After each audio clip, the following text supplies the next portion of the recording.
everybody. This is a quick video about the cutscene effect that we are working on this week, which will be to kind of recreate individual parts of this Brooklyn Nine-Nine intro, which is one of the greatest shows of all time. If you're not familiar with it, should check it out. So we have these clips of each character getting introduced in the intro of the show, and usually they're doing something kind of crazy and animated. And then we do a freeze frame of them, and we're going to cut them out from the background with Photoshop and add these layers into them, along with putting a kind of a gradient on the background. And there's a little bit of gradient in the foreground that we can build.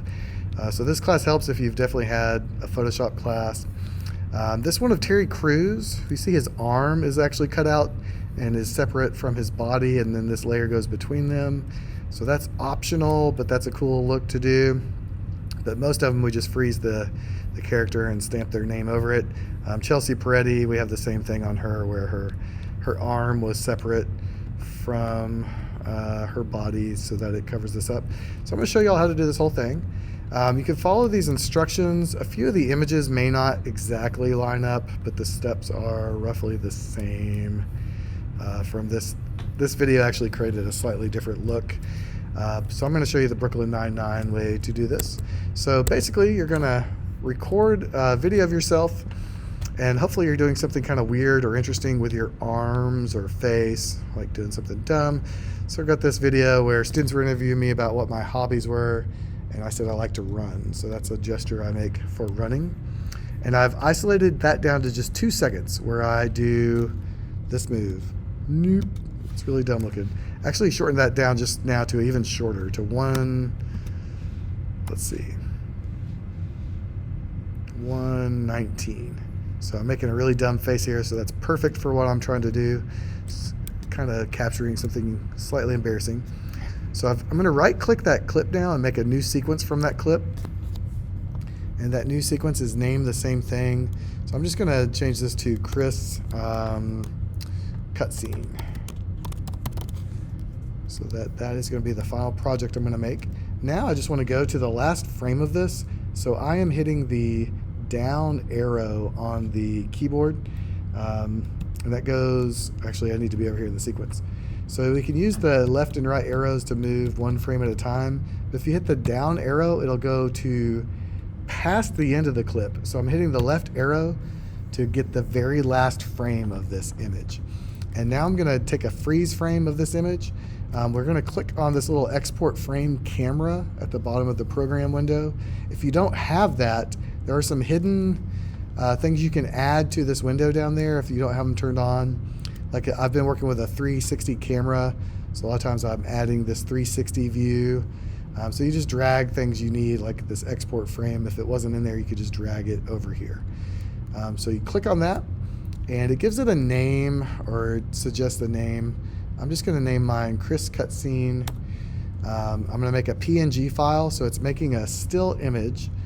I'm not going to import that into the project, I don't think. I'm just going to make chriscutscene.png, and it's going to put that in my documents folder, but if you want to change that, be sure you know where this is going to save it to. So I'm going to create that file and then go to Finder and find Documents, Cutscene, and there's Chris Cutscene. That's the file I just made. I'm going to open that with Photoshop. And in Photoshop, I'm going to separate myself from the background. So the first step is going to be to duplicate the background layer. Hopefully we can see all this. So here's the background layer. I'm clicking on, right-clicking it. I'm going to hit duplicate. Some of this is hanging off this screen capture, but I'm going to call that Chris. I'm going to call it Chris Body. So now I've got Chris Body, and then layer 1 I'm going to rename Background. And then I'm also going to go to Chris Body now. I'm going to turn off the background layer's visibility so that when I select myself here, hopefully it'll show up. I'm going to try the object selection tool. Use that to... That is not doing what I thought. But it did select me, so good enough. Use that to draw usually a square around an object. But that figured out that I was here. I might want to select this as well. go back to this tool.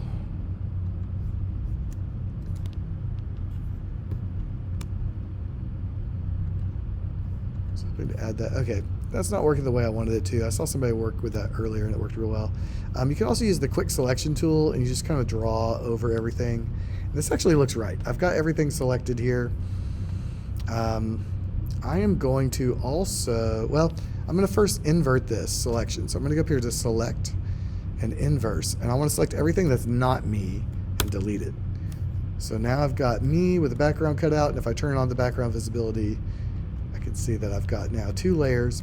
The other thing we could do is go in here on the Chris body layer, and I could try to get my arms separated out, just my forearms, and do that thing like they did with Terry Crews and Chelsea Peretti.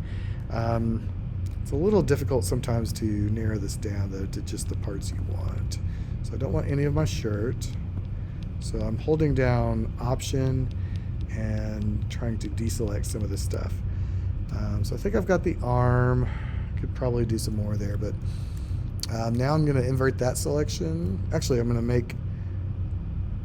just going to copy that. I'm going to go to Edit and Copy, and then Edit and Paste Special, and then Paste in Place.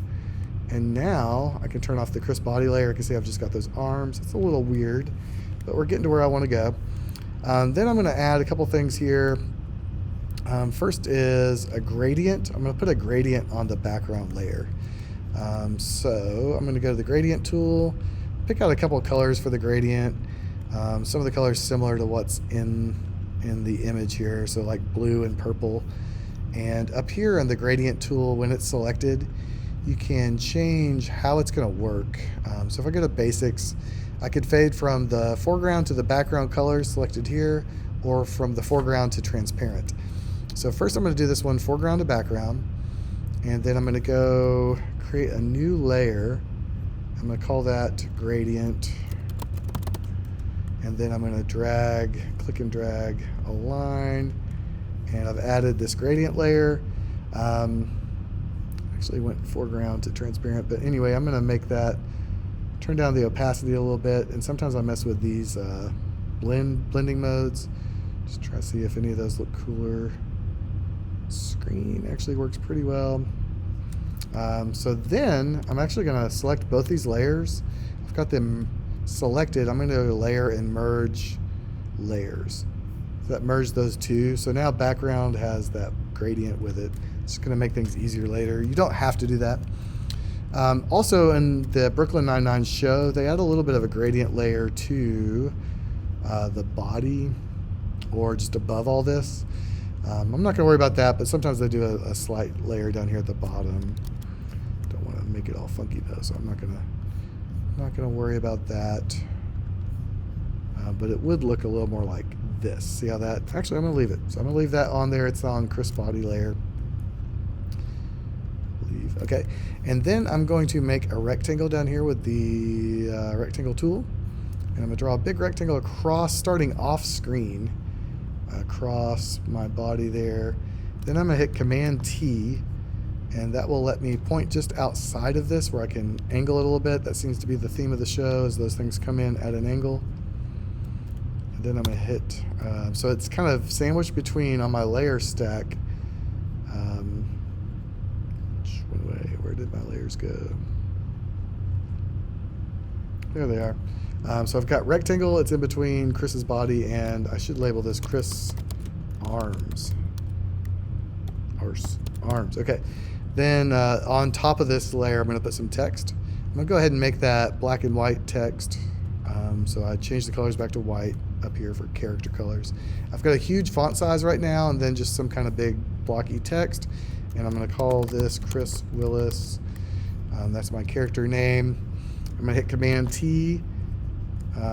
Select the layer, hit Command T, and then I can now, that's Command T is for transform, and try to angle that along the same angle as the rectangle that I built for it to live over. So I've got all these things now. I'm going to save this as Chris Willis, chriscutscene.psd. So I've got a Photoshop file in my cutscene folder. Then I'm going to import that. Just go ahead and maximize compatibility on all that. Then I'm going to go into Premiere, and I'm going to import this file I just made, cutscene PSD, into my project. And when I do that, I get this import layered file options. And there's a few options here. Sometimes you want to just merge all the layers and bring them in here. But I actually want to create a new sequence. It's got all these layers turned on. I'm going to hit OK. And then I get a folder or a bin that has all these individual parts. So I can look at those. Look, arms are going to look kind of weird. And I've also got this new sequence here called Chris Cutscene. And when I open that, it's got that recreated, but now it's in Premiere. Drag this middle line down where we can just see all these layers. I'm going to, the first thing I want to see is the background with that color over it. I'm going to go just bring everything in just a little bit. So I'm going to select them all, drag them in slightly. So the first thing we're going to see is the background's going to turn blue. Then I want my body layer, which is this. I'm going to go ahead and drag these over a little bit right too, so I can just see the body layer. I'm going to click on the targeting so that V2 now has blue. That way if I double click it, I believe I can move it around. Double click it up here. So yeah, I get handles for me. See, I've got me over me, but this one's in color. But I'm actually just going to go to the effects controls, make sure this is all reset so it's centered up and it's at 100% scale. I'm going to set keyframes for that. So these keyframes are similar to what we use in After Effects all the time, but now I've got keyframes at this point in time. These little icons here represent the keyframes that are at this position and at this scale. And then over the next second, I'm just going to scale myself up a little bit so I get big, and then I'm going to move the positioning to where I cover up myself in the background. And it's totally fine if you even go off the screen some. So just trying to really isolate yourself there. Let my head just touch the top of the screen. And then now I've got new keyframes when I change that. So over that period of time, those attributes change. I'll go ahead and drag this all the way left, make sure it extends out. Next I'm going to have, which by the way, I probably should have animated those arms along with it. I'm going to try to copy, so I'm going to right click and copy the body keyframe, select arms, right click and paste attributes. And I'm going to paste the attributes for motion and hope I just time this out right. Let's see if my arms, see how they kind of grew first. So I got some of the timing wrong here. So I'm going to try to make some minor adjustments and make this work. By the way, zooming in on these things will help you like more carefully change the time. It's just slightly off there. See how the arms are just a little bit staggered. Gonna make those just a little bit over more. Let's see if I got it timed out right. It's close enough. Next, I'm going to make the rectangle transition in with a wipe. So I went into Video Transitions under Effects, and then opened up Wipe. And I'm just going to drop a wipe on the left side of that, and that's going to, didn't get it in there. Let me try that again. Make sure it lights up. Yeah, make sure it lights up green. So now that's going to wipe onto the screen, and it's going to go behind that piece of paper, and then the Chris Willis text is just going to pop on once that's come across. So here's what I've got so far. It's a little weird with the arms, but I can live with it. So now I'm going to copy this or drag this cutscene sequence to the end of that still, or to the end of that project, previous project, and so it's going to freeze on me and put my name in. Then I've actually got the music for you if you want to use this. You just have to be careful with if you upload this to YouTube, it'll show up as copyright infringing. But when you put it all together with the music, it's kind of great. To turn up the volume, but it's pretty cool when it all plays back. Okay, and that is our final project. I would want to cut this music, so I'm going to grab the blade tool, cut it at the end, and delete the rest of this music. So that way this will export. We just want to export those few seconds. So we're going to File, Export, make an H.264 file out of that. make sure I know where it's going. I'm going to label it Chris Cutscene, and it's only 3 seconds long, so it should export pretty quickly into my documents folder, and that's what you're going to upload into your finished product. Here it is. Dun-dun-dun-dun-dun. Hope that helps, and hit me on Teams with